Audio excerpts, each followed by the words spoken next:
The most important thing is care and service, and it's the people that are in the facility giving care and service. They are often the most underappreciated people.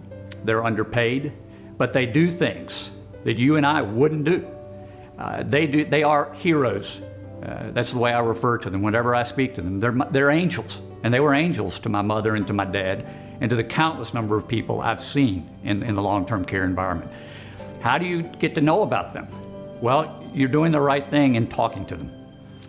You can't talk to the staff enough. First of all, that's just the way human interactions should go. You should care for those people.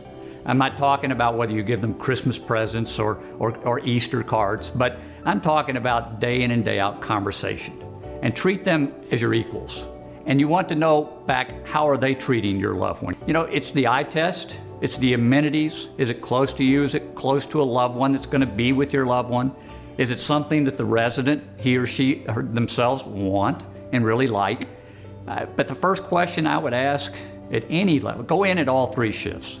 And whether you hire us or not, that's not important. It's what you're asking. And the first question to ask is, ask the 3rd shift CNA, would you put your mother in here? Would you put your father in here?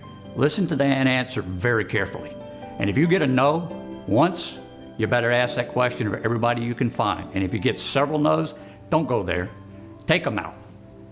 Try to get them convinced that they need to be out. Because I will also say, once you put a loved one into a facility, into a long-term care facility, it is very difficult to get them out.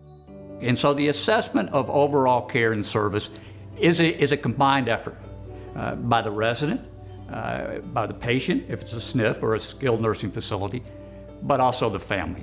And the family needs to ask the right questions.